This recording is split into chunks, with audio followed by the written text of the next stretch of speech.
The Indianapolis Colts have been part of the football world since 1984, and while their history technically goes a bit deeper than that, it might as well have started there.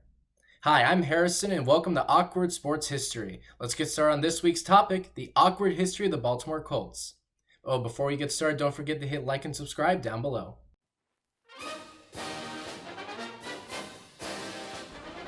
While there was another team of the same name before it, the Baltimore Colts that we're talking about were founded in 1953 as part of the pre-merger NFL. After some mediocre first few seasons, the Colts finished the 1950s with back-to-back NFL championships. Throughout the 1960s, the Colts won another NFL championship, won 2 NFL Western Conference titles, and made an appearance in Super Bowl III. While there are many factors in the success of the Colts during this time, the biggest one has to be the emergence of Hall of Fame quarterback Johnny Unitas. From 1957 to 1960, Unitas led the NFL in touchdowns 4 consecutive years in a row, and he led the league in passing yards 3 out of those 4 years. In the 1959 NFL Championship, Unitas led the Colts to victory with 2 passing touchdowns and a rushing touchdown. During his career, Unitas received 3 MVP awards, was selected for 10 Pro Bowls, and was the first recipient of the NFL Man of the Year award, which today is now known as the Walter Payton Man of the Year award. The defense was pretty good too.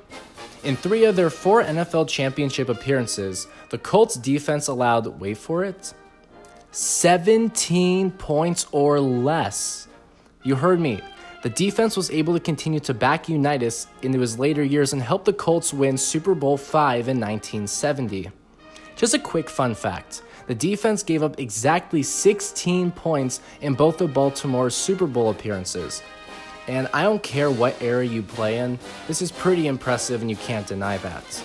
The Colts' success fizzled out following the Super Bowl victory. They made the playoffs a few more times, but they only won a single playoff game the rest of the time they were in Baltimore. So here's where it gets awkward. Do you remember at the beginning when I said the Indianapolis Colts might as well have started in 1984? Well, let's start digging into that. Entering the late 70s and 80s, the Colts started to struggle, including a winless season and the strike-shortened 1982 season. Attendance started to drop. A Washington Post article from around that time stated that the last game of the 1981 season had an attendance figure of 16,941. Attendance standards were a bit different over 40 years ago, but less than 17,000 fans for a football game is not good at all. There were plans for a new stadium where Oriole Park in Camden Yards is now, but that never happened. It had a cool name like the Baltidome, so I'm a little upset that never did happen. Relocation rumors started to really show up. As late as January 1984, Colts owner Robert Irsay said he was not going to move the team. Those statements, though, held about as much weight as a toothpick. The city of Indianapolis was almost done building a brand new stadium to attract an NFL team, and Irsay loved it. In February 1984, Irsay was given a tour of the near-finished stadium and began favoring moving the team to Indianapolis. On March 27, 1984, the state of Maryland gave Baltimore permission to seize the Colts through eminent domain. Yes, that's how crazy this thing got. The city was going to seize the team from the owner in order to keep it in Baltimore. The next day, Irsay struck a deal to move the Colts to Indianapolis and decided to act quickly because of the call to seize the team. By the time Baltimore was able to legally seize the Colts, it was too late. Irsay, with the help of the city of Indianapolis, helped move the Colts out of the state of Maryland overnight. And I mean that literally. When the city of Baltimore awoke on March 29, 1984, the Colts had packed up completely and were gone. The front page of the Baltimore Sun featured Mayor William Donald Schaefer in tears. All that was left after the move was the Baltimore Colts marching band, and they barely managed to hang on to their uniforms. To understate it lightly, Baltimore is still super angry to this day about the move. They hate the Indianapolis Colts.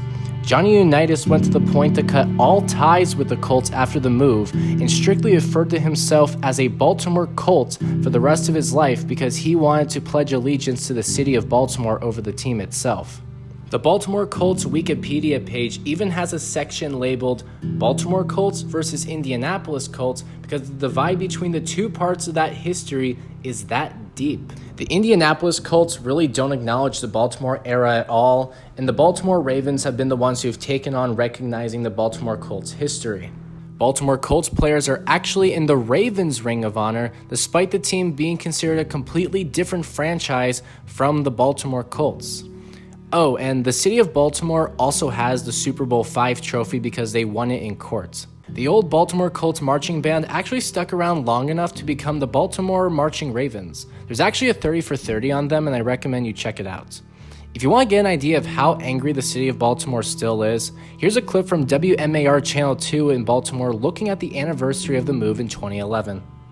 I remember it was one of the worst nights of our history, and this is the 27th anniversary of the Baltimore Colts walking out on us. 9,855 nights ago, and it still makes us sick. Wow. And that's coming from a reporter.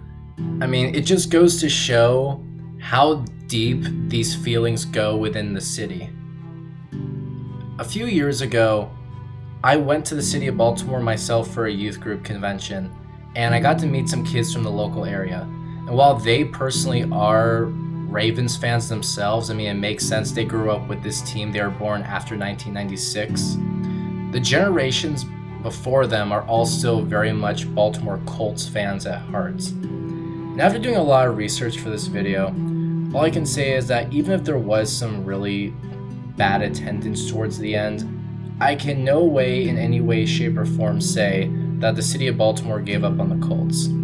They definitely love that team, and you can make an argument that even today, in a way, they still do. I'm not going to say that getting the Ravens is a happy ending because they still have to, deal with the fact that the Colts are gone. But you know what? We can still be joyous of the fact that football is still there in the city of Baltimore. Thanks for watching.